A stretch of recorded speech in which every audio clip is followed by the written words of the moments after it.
First 1 tube inside ஊசியை எடுத்துட்டு உள்ள டியூப் போட்டிருக்காங்க.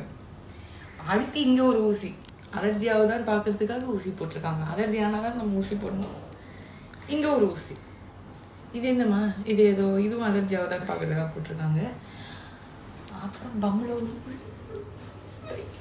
இது கூட வலிக்கிறேன். பிரபல ஆங்கரான விஜய் அஞ்சனா கையில் மாவுக்கட்டோடு இருக்கிற வீடியோவை தன்னோட இன்ஸ்டாகிராம் பக்கத்தில் ஷேர் பண்ணியிருக்காங்க. இந்த வீடியோவை பார்த்த பலரும் ஐயோ என்னாச்சு அஞ்சனா அப்படின்னு கேட்டு வந்துட்டுருக்காங்க. அந்த வகையில் சன் மியூசிக்கில் ஆங்கராக தன்னோட பயணத்தை தொடங்கினாங்க அஞ்சனா.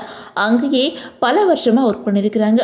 இவங்களுக்கு பெஸ்ட் ஆங்கர் விருதும் வழங்கப்பட்டிருக்குது. இந்த நிலையில் கயல் படத்தில் நடித்த சந்திரனை 2016 காதலிச்சு திருமணமும் பண்ணிக்கிட்டாங்க. குழந்தை பிறந்ததுக்கு அப்புறம் டிவி நிகழ்ச்சிகளை தொகுத்து வழங்குறதுலேருந்து விலகி இருந்த இவங்க திரும்பவும் மீடியாக்குள்ளே வந்து யூடியூப் சேனலில் பிரபலங்களாக பேட்டி எடுத்து வந்துட்டுருக்காங்க. இவங்களுக்கு சினிமா வாய்ப்பு தேடி வந்தாலும் சினிமாவில் நடிக்க விருப்பம் இல்லை அப்படின்னு சொல்லிட்டு வந்த வாய்ப்பை மறந்துட்டாங்க. இருந்தாலும் இன்ஸ்டாகிராம் பக்கத்தில் அப்பப்போ கவர்ச்சியாக ஃபோட்டோஷூட் எடுத்து வந்துட்டுருக்காங்க. இன்ஸ்டாகிராம் பக்கத்தில் இவங்களை 1.4 மில்லியன் ஃபாலோவர்ஸ் ஃபாலோ பண்ணி வந்துட்டுருக்காங்க. இந்த நிலையில் அஞ்சனா எதிர்பாராத விதமாக கீழே விழுந்ததில் அவங்களுக்கு கையில் எலும்பு முறிவு ஏற்பட்டு சர்ஜரி பண்ணுற அளவுக்கு போயிருக்குது. இப்படி இருக்கும்போது ஹாஸ்பிட்டலில் இருந்தபடியே அவங்க ஒரு வீடியோவை ஷேர் பண்ணியிருக்காங்க.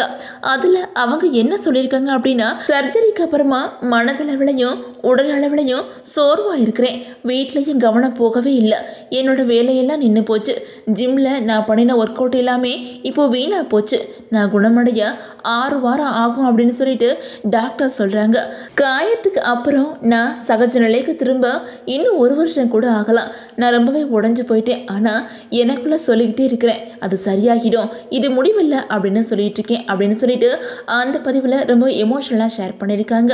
இந்த வீடியோ பார்த்த பலரும் எல்லாம் சரியாகிடும் அப்படின்னு சொல்லிட்டோம், சீக்கிரமே குணமடைய வாழ்த்துக்கள் அப்படின்னு சொல்லிட்டு கமெண்ட் பண்ணி வந்துட்டுருக்காங்க.